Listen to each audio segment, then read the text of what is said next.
नमस्कार दोस्तों, अभी हैदराबाद से सीडब्ल्यूसी कांग्रेस की कार्य समिति से बेहद बड़ी खबर आई है। बताया जा रहा है कि इस मीटिंग में मध्य प्रदेश, राजस्थान, छत्तीसगढ़ के प्रत्याशियों को लेकर अहम चर्चा की गई। यही नहीं, विधानसभा चुनावों के साथ इंडिया गठबंधन में सीट बंटवारे को लेकर भी चर्चा कर चुनावी रोड मैप तैयार किया गया है।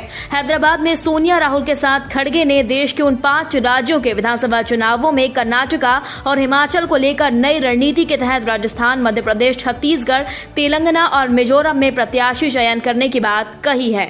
सूत्रों के हवाले से कहा गया है कि कांग्रेस ने मध्य प्रदेश की 230 सीटों में से 145 पर आज रात तक प्रत्याशियों की घोषणा करने की बात भी कही है। वहीं मध्य प्रदेश के बाद छत्तीसगढ़, राजस्थान के प्रत्याशियों की घोषणा का मन भी बनाया गया है। दोस्तों, सोनिया राहुल के साथ खड़गे का कहना है कि जहां पर पार्टी के सिंगल नाम है वहां पहले प्रत्याशियों के नामों की लिस्ट जारी की जाए। साथ ही जहां पर कांग्रेस के बागी विधायक बीजेपी में सिंधिया के साथ गए और जीत गए हैं, वहां कांग्रेस एतिहाद के साथ पैनल बनाए और इसके बाद जिताऊ चेहरे को फाइनल करें। दोस्तों, खबर यह भी है कि कांग्रेस कार्य समिति यानी सीडब्ल्यूसी 2 दिवसीय बैठक के बाद 5 राज्यों के प्रत्याशियों की सूची फाइनल करेगी। इसके लिए हैदराबाद में ही 5 राज्यों के पैनल की लिस्ट मांग ली गई।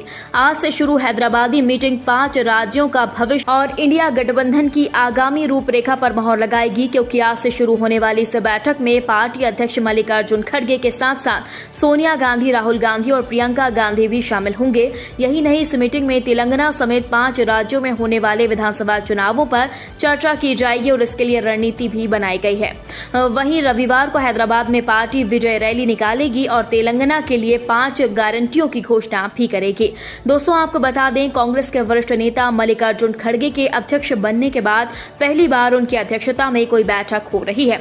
यही नहीं, मल्लिकार्जुन खड़गे के नेतृत्व में पिछले महीने गठित कांग्रेस वर्किंग कमेटी की नई टीम की भी पहली बैठक है, जहां 5 राज्यों के टिकट बंटवारे के साथ ही इंडिया गठबंधन की पार्टियों के तहत सीट बंटवारे की बातचीत शुरू करने की भी बात कही जा रही है। कहा जा रहा है कि हैदराबाद में कांग्रेस कार्य समिति की बैठक में पार्टी के द्वारा मोदी और उसके गठबंधन को ध्यान में रखते हुए व्यापक चुनावी रोड मैप तैयार करने पर जोर देने के लिए कहा गया है। वहीं पार्टी के द्वारा बीजेपी की पहली और दूसरी लिस्ट को भी प्रत्याशी चयन का हिस्सा बनाने की बात सामने आई है और विशेष सत्र के बाद प्रत्याशियों की लिस्ट जारी करने की बात उठाई गई। दोस्तों, कांग्रेस को डर है कि कहीं मोदी 5 राज्यों के विधानसभा चुनावों के पहले कोई बड़ा खेला ना कर दे, इसलिए 18 से 22 सितंबर तक लिस्ट को रोक कर रखा जाए। दोस्तों, कहा जा रहा है कि खड़गे के नेतृत्व में हैदराबाद में आयोजित सीडब्ल्यूसी की पहली मीटिंग है और कांग्रेस इसमें 5 राज्यों के लिए नई गारंटी योजना ला सकती है। दोस्तों, कहा जा रहा है कि खड़गे के नेतृत्व में हैदराबाद में आयोजित सीडब्ल्यूसी की पहली मीटिंग है और कांग्रेस इसमें 5 राज्यों के लिए नई गारंटी योजनाओं के साथ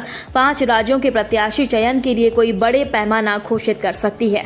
दोस्तों, 5 राज्यों के विधानसभा चुनाव को लेकर जिस तरह कांग्रेस का रुख है और हैदराबाद की सीडब्ल्यूसी मीटिंग में कुछ बड़ा करने की बात कही जा रही है, उससे लगता है कि अब कांग्रेस चुनावी मोड पर पूरी तरह से आ चुकी है। दोस्तों, इस खबर पर आपकी क्या राय है? कमेंट बॉक्स में हमें जल्दी बताएं। यदि आपने अभी तक हमारे चैनल को सब्सक्राइब नहीं किया तो प्लीज बेल आइकन दबाकर अभी हमारे चैनल को सब्सक्राइब करें। अगली ताजा खबर लेकर हम जल्द हाजिर होंगे। तब तक के लिए नमस्कार, जय हिंद।